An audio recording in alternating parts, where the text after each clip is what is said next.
Hi everyone! Welcome back to my YouTube channel, Alina Friends. Alam niyo ba mga kalin na maraming nag-a-apply sa SSS Debt Benefit na umaasang matutulungan talaga sila. Pero ang ending, rejected. Oo, rejected. Nakakainis, diba? At ang masakit pa dito, simple lang ang dahilan. Kaya sa vlog na ito, kwentuhan lang tayo. Pag-uusapan natin ang pinakamadalas na dahilan kung bakit hindi natatanggap ang application. At syempre, may mga dagdag na tips na din ako para hindi na din mangyari ito sa inyo. Kaya kung may plano kang mag-apply o may kakilala ka na gustong mag-apply, mas mabuting tapusin ang video na ito dahil sigurado akong makakatulong ito sa iyo. Unahin na natin sa pinaka-common. May mga nag-a-apply online na hindi naman pala asawa ng miyembro. For example, anak, magulang, kapatid, or kahit beneficiary ka pa. Automatic rejected agad. Bakit? Kasi yung online system ng SSS ay para lang talaga sa legal spouse. Yun lang. Period.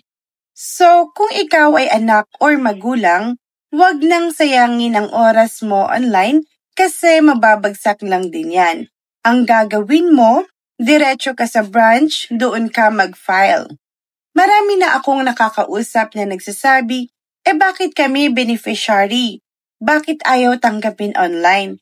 Kasi nga po, hindi siya program para doon. May proseso ang SSS at parte niyan ang separation kung sino lang ang pwede online. Pangalawa naman, yung mga minor children. Ito mas madalas mangyari sa mga asawa ng miyembro. Imagine, namatay si Mr. Si Mrs. nag-file online. Pero dahil may bata pa silang anak, kailangan talagang dumaan sa branch filing.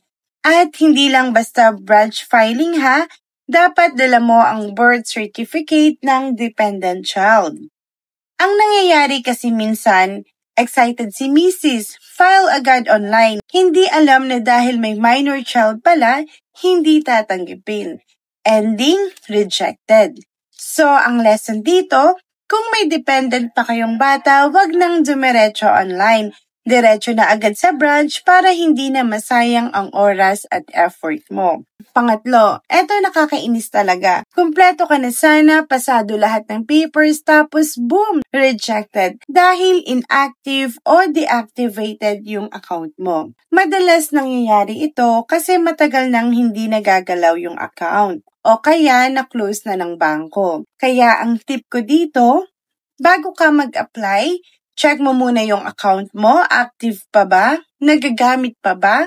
Kung hindi pa, ipa-reactivate mo agad sa bank. O mas mabilis, mag-open ka na lang ng bagong account, tapos i-update mo sa SSS.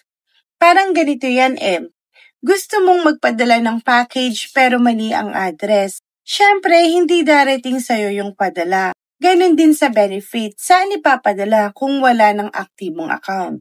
Kulang o mali ang documents, pang-apat.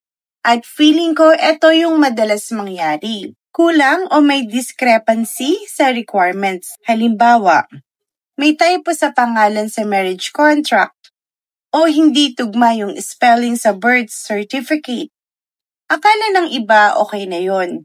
Pero sa SSS processors, red flag agad yan. Kaya hihingian ka ng additional documents.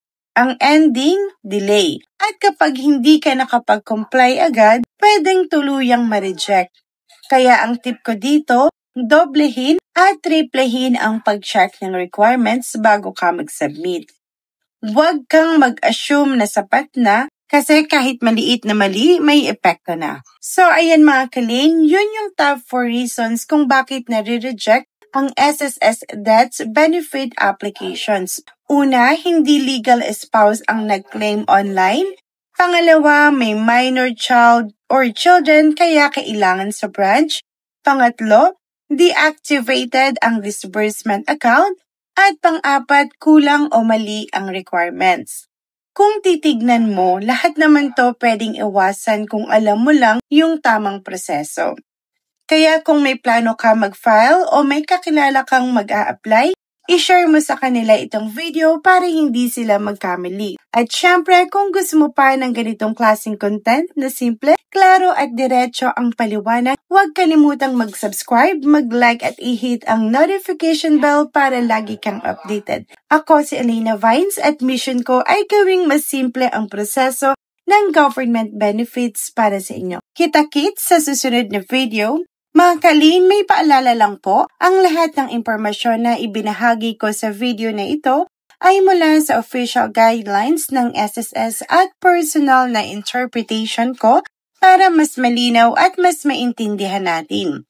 Hindi ito official statement ng SSS at ginawa ko ito para sa educational at informational purposes lang. Kung may specific kayong kaso, mas mainam pa rin na kumonsulta o dumiretso mismo sa SSS branch.